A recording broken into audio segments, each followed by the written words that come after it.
What happens once you get through past the gatekeeper? Okay, so we've crossed that first hurdle. Now we're into the money zone. We're speaking to the decision maker, and this is really where we have the opportunity to deliver this killer pitch. So now you're on the phone with the decision maker. So here's some effective openers that I've really tried and tested and perfected and have found to be the most efficient over the years from literally making over 1 million cold calls. This goes back to being respectful. You don't just want to just jump in and railroad this person into a pitch immediately if they don't have the time to speak to you, because you need to know that all cold calls are an interruption, and we have disrupted his day. We don't know what they were doing, and we're just kind of jumped in on them, right? So you do need to be polite in asking them if they do have a minute now. If no, you simply want to state, right? Okay, no problems. When can I get your full attention for about 18 minutes to demonstrate how we can deliver big promise of what they want to do for your company? I assure you this won't be a waste of your time. Right? Nice, short, punchy. You're bringing it back to the end desired benefit they want. You're letting them know a specific time. You're not saying, when can I speak to you? And they have no understanding of what a time commitment they're making. Just 18 minutes of your time.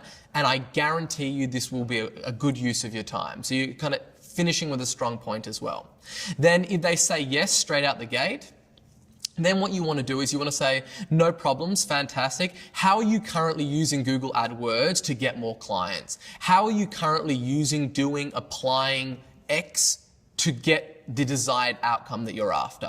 So you can basically cut and paste whatever it is that your service is and whatever that big pain point for your market is at that point.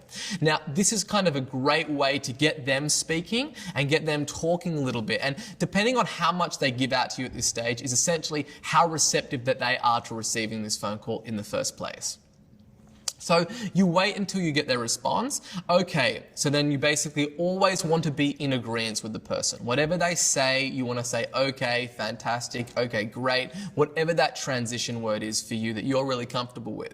Okay, so would you be open to learning some ways that you could achieve the desired outcome and solve the biggest pain point without the biggest frustration that they currently have? So it might be without spending more money on advertising, or without, hiring more people to do this, or whatever the thing is. So again, I'll just go over that one more time. Okay, so would you be open to learning about ways that you could achieve the desired outcome and solve your biggest pain point without their biggest frustration?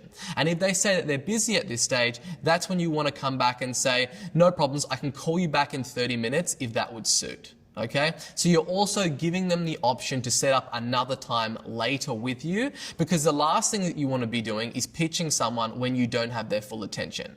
You will never ever move the ball further up the field if someone's got 1,000,001 things going on right now in their day and they're kind of just half listening to you. You need to assure that you have their full attention. So it is good to basically give them this door as an entry point for them to say, look, can I give you a call back in 30 minutes? If it doesn't work for them, and they will say yes, and if they don't, then you can always tee up another time later on in the week that would be better for them. So then once you've got their undivided attention on these calls, then what you want to say is, like, you've gone through the pitch with them and they're kind of receptive to what you're talking about at this point. And then you would say, look, great, look, it sounds like you're a perfect fit for us.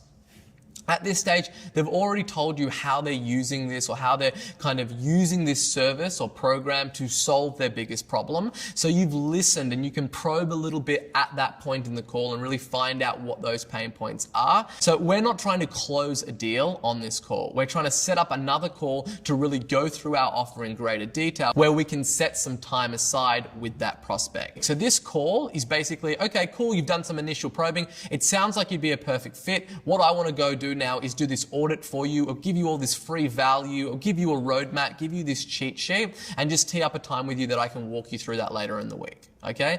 So that's essentially what you want to get through. We want to take this person through those gradual steps that it takes in order to turn that person into a paying client.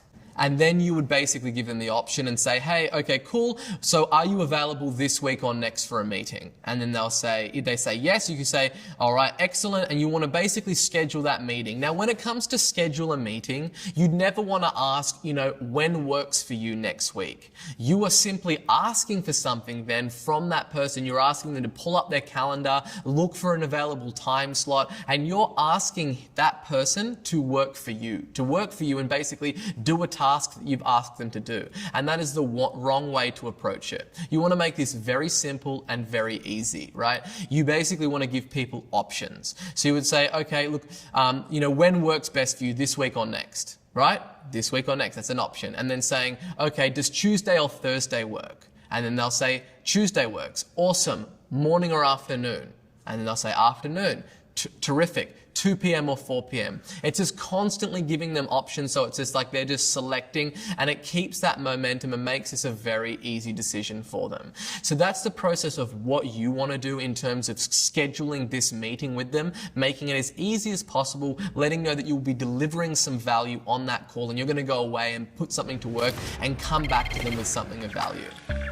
Hey guys, if you enjoyed this video, make sure that you click the like button and subscribe. We're dropping a video on YouTube every other day.